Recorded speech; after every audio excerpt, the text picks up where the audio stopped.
That was consumer behaviour. Just an example here of provider behaviour that can be studied. Now this is a topic that's really attracted health economists, something called supplier-induced demand. Let me say a bit about this.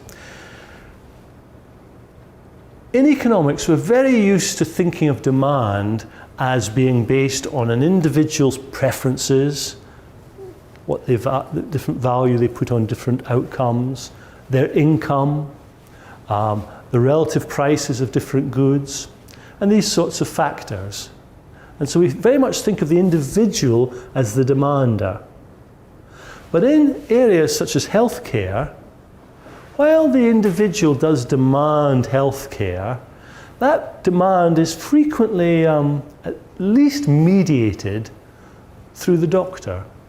And this is because of what we call the jargon, an asymmetry of information.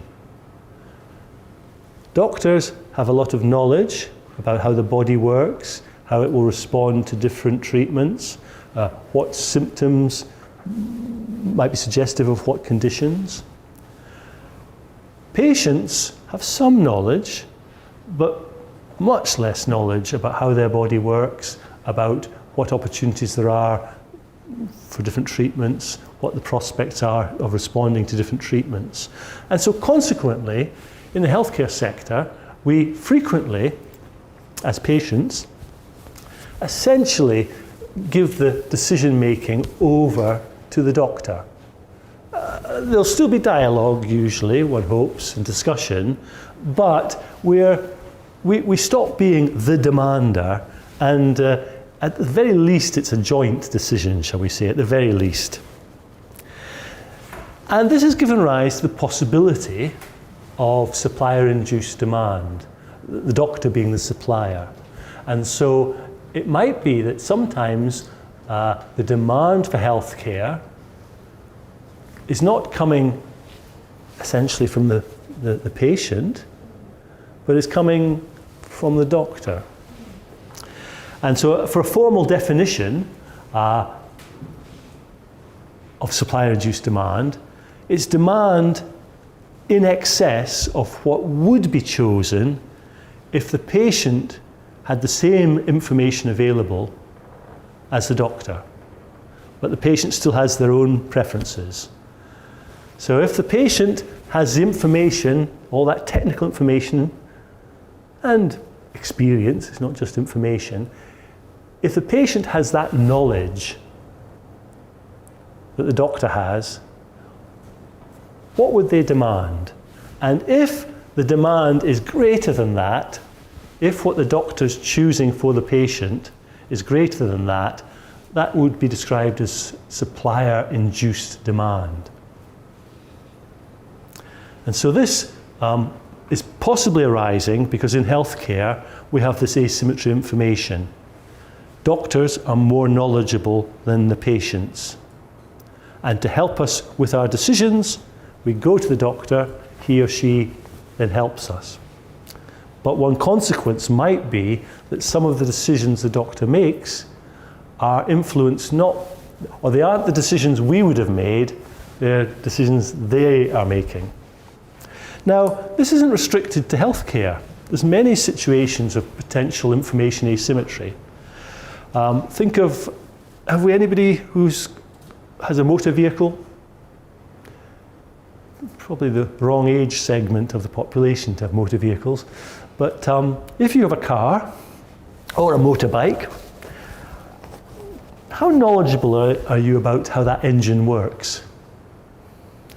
And if it makes a funny noise, do you know what's wrong with it? Do you know when it's making a funny noise, even? Or what about house building? You've got a hole in your roof, maybe. It's leaking. So you can get up on the ladder, have a good look, diagnose the problem, decide what needs to be done? No. You typically put yourself in the hands of the builder. You put yourself in the hands of the car mechanic. Or a more exotic example, wine waiters. Have we any real sake experts here? I'm sure one or two, but you go to a restaurant and you might sometimes think, oh, it's a special, I really like something special today. I'll ask the wine waiter or whatever for advice. Or if you like module organisers, I like this one. Some courses are optional, and you could go to the person who runs the course and say, do you think this course would be, I should attend this course? Yes or no? Now, all of these situations have the same characteristic: the doctor-patient, car mechanic, motorist, house builder, resident, wine waiter, customer, module organizer, student. They're all characterized with this asymmetry of information. And so they all have a potential for supplier inducement, for a decision being made that's different from the one that, well, what we call I don't want too much jargon, the principal would have chosen if they had the same information. There's a couple of old examples here, but I like them. This was a study done a long time ago now, 20 years, goodness. Quite worrying how time passes. Caesarean sections. Now, you may or may not be aware that around the world, most countries, the rate of caesarean section is really quite high, and much higher than, for example, WHO would argue is necessary on medical grounds. Now this was a study done, so it's historical, but it looked at the United States, and between 1970 and 1982 there was quite a fall in US fertility. Probably not just in the US, but a 13.5% fall in fertility. And so what these authors tried to discover was whether or not this fall in fertility, and therefore consequent potential loss of income to obstetricians and gynecologists, whether this had any effect on their behaviour. And so, in particular, they were hypothesizing that because of the fall of fertility, these medical professionals might induce demand for caesarean sections, because caesarean sections, I guess in all countries, but certainly in the US, pay better than vaginal deliveries. Now, they were able to examine this because the timing and the extent of the fall in fertility in the United States varied across states. So some states, fertility started falling earlier than other states. Some states it fell a long way, some states it fell less far, the fertility. And so given this variability across 50 states over time in the decline in fertility, they could then try and associate that with what was happening to C-sections as a proportion of deliveries. And they found a strong correlation between the decline in fertility and the increase in caesarean section rates. Now, of course, this could be coincidental. But because fertility was dropping at different times, at different rates in different states,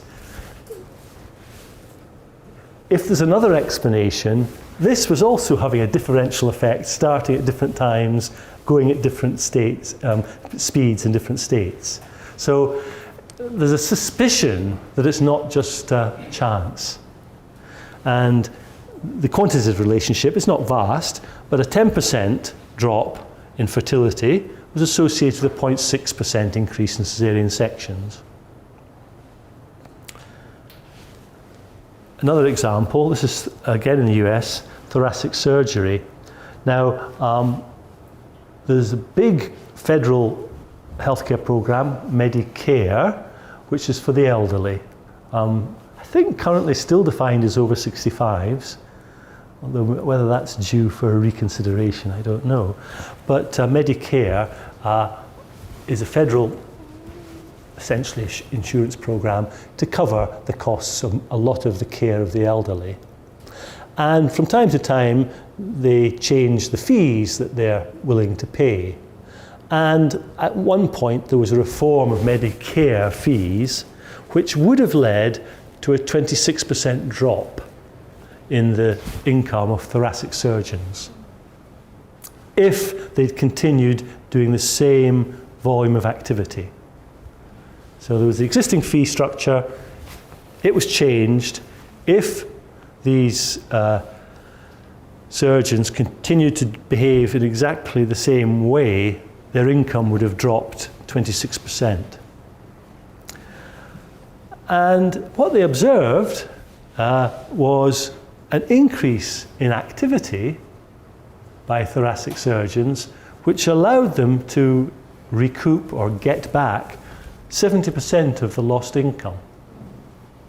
Now again, it may just be coincidence, but that's what they found. Now, yeah. What kind of activity? Thoracic surgery specifically, where's the thought in here somewhere, isn't it? So they do more surgery? Do more surgery, I guess, or request them to come back more often. I don't know. Any thoracic surgeons in the room?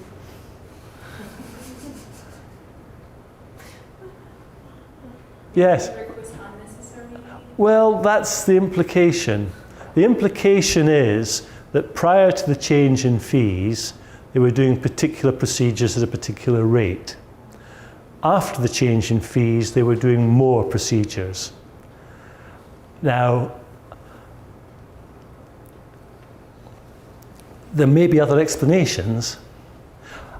That's a good question. I don't really know what thoracic surgeons do. I mean, are there lots of things that are quite sort of optional? You know, you could do them or not do them, I don't know. But that's the implication, and that the patients go along with this because the asymmetry of information, they trust the surgeon to make the right decision in their interests.